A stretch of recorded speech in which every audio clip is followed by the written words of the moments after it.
Okay, so 2 years ago, I decided to finally review a 2015 Mustang GT. I met a guy named Alex at a 9 degrees outside cold Cars and Coffee in Richmond, Virginia. And he was like, hey, nice to meet you. I'm Alex. I just got back from Afghanistan. I also survived an RPG hit. Let's be friends. And after that, he was like, if you ever want to review my 2015, let me know. And I looked at him and said, let's do it today. So that's what we did. It was completely bone stock when I reviewed it the first time. It's, let's just say, a little different. The entire body has been changed. It has a Whipple 2.9 supercharger on it. It has airlift suspension, V2. It has literally everything. It has a GT350 suede steering wheel. And it has the GT350 front grille. It has carbon fiber diffuser on the back and a carbon fiber deck lid, so you delete the fake gas cap on the back and it makes it a lot cleaner. He also has extremely rare, or they were rare, Euro taillights. See, in Europe, the Mustang has like different kind of orange markers or amber markers than we do. They have different requirements, so these are the taillights they have. They're clear and they're very odd looking if you've never seen them before, but on Alex's color, it just blends in perfectly. Dark blue. It kind of changes color as the sun changes, but with the white or clear taillights, it brings a nice contrast. Instead of the candy apple red that was there before, it was kind of jarring to see the dark blue with that. This is much more fluid with the carbon fiber and everything else. The car sits really pretty when it's all the way down at its bags when it's parked, but when you're driving along on the bags, you would never know this car was bagged when you're driving around. It feels like just a nice spring or even coilovers just driving in a straight line.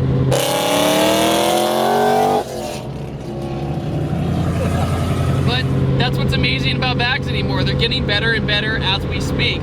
It is funny though, you'll hear the compressor when you first do it. That's something to get used to. So probably the biggest difference between this car the first time I drove it and the car the next time I drove it was the transmission. It had an MT82 Chinese transmission that comes with the car, which is just ridiculous. Ford, I don't know what you were doing, but whatever, keeping costs down, I get it. But he was like, okay, I can't really power shift to the MT82, and he found out the hard way and he lost third gear. So then after that, he was like, okay, I'll try something different. He got basically the transmission out of the 2007 GT500. And with that, you have an extremely long first gear. What that does is go 0 to 60 in one gear. And then after that, you go to the sky. It just goes on and on and on.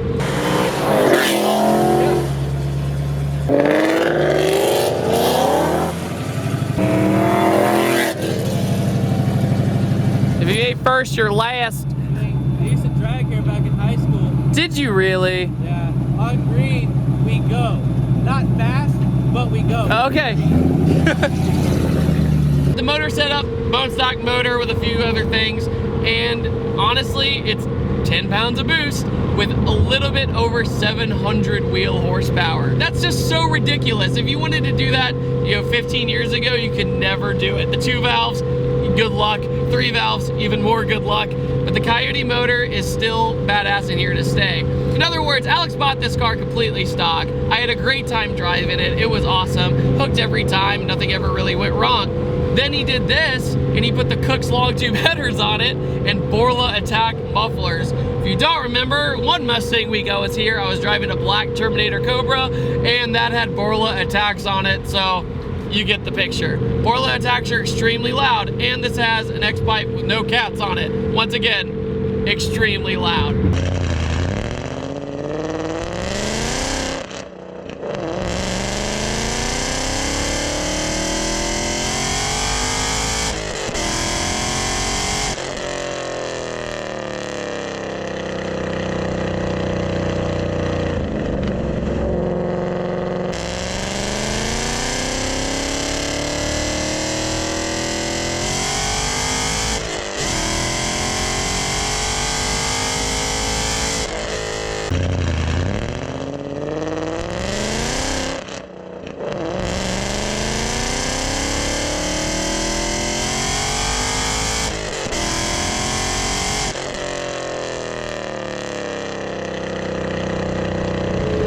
Actually, the howling you hear in the back is BMR diff bushing, so that's what's causing the weird little howl. Normally, it would be the 373s, but I was wrong, and that's okay. This also has hawk pads, and a different brake system has bare disc, and it stops on an actual dime, but it's still the Brembo brake, so that's all good. So, quick little recap on the S550. If you've never been in an S550, first of all, that's the chassis code of any Mustang 15 or above. Before that was the S197, kind of a tongue twister, and it was simply a live axle car, and the interior really didn't change that much. It was nicer, but not like you would think nice interior. But when you get in the S550, it's a much nicer place to be. I love my car still. S197 is still a cool car, but this, when you sit in it, it really does feel like they took the time. They really did a lot of details to it instead of just updating the previous interior with just minor changes, if that makes sense. The clutch in this is also RXT, and it's very easy to drive. It's a much like my McLeod that I have, and it's no problem. Feels a lot like a stock clutch. It also has an MGW short shifter, which is a game changer for a Coyote car. The stock shifter is like shifting a truck.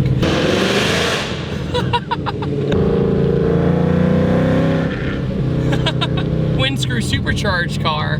If you just roll into it and you're not in the exact right gear, you're gonna be like, it kind of feels all motor, just faster. You're essentially adding displacement. I'm not used to not having to shift sooner, if that makes sense.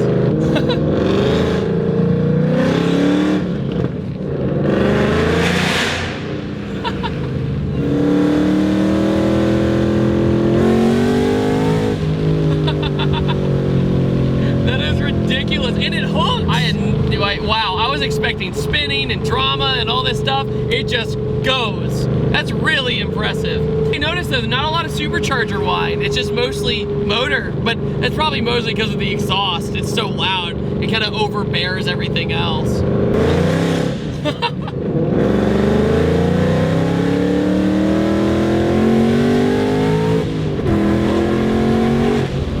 Woo! Stops on a dime too. This thing is fast. You know what though? It's not that hard to drive. It's really not. Like when I hear a Webble car, my brain for some reason thinks about that first Terminator I did. And that always was like, that car was wild, really hard to control, everything like that. But this, I think it's just because it's a more refined chassis too. It's a newer car. Newer cars do better things. It's just the way it is. Terminator has that scare factor to it. But this is just, if you just want to do some solid pulls, it doesn't get better than this. It's just so loud. Like you just can't get away with anything. You're gonna make people get some new shorts when you go buy them. That's without a doubt. Yeah, the power band's super progressive, super linear, and what I love is the gauge actually turns red when you need to shift. So when I'm just focusing on the road, that way I don't need to look down, which is always a help.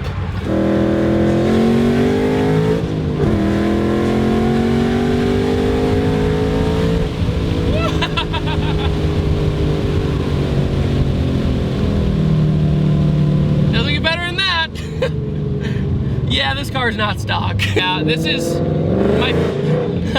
So it's a little jumpy in first gear. That's just something to get used to. But this is my first twin screw supercharged S550 I've ever driven. And it feels like, honestly, it feels like what the GT500 will be. Whenever that car comes out, I can imagine the car being just like this, except with that factory refinement right out of the box. It feels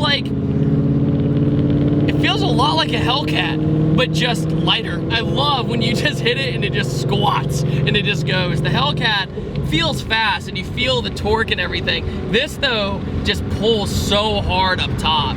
All right, you guys, I am losing daylight very quickly. I filmed this really fast. We were dying to do it all day, but this was a booth car at Rovos Wheels. By the way, check out Rovos Wheels. They're awesome guys and their wheels are fantastic. They just came out with some new ones called Cape Town. So definitely check those out. They're beautiful. They're on this car as well. So I'll see you guys next time. Don't forget to subscribe and have a fantastic freaking day. Huge thanks to Alex once again. See you guys next time. Goodbye.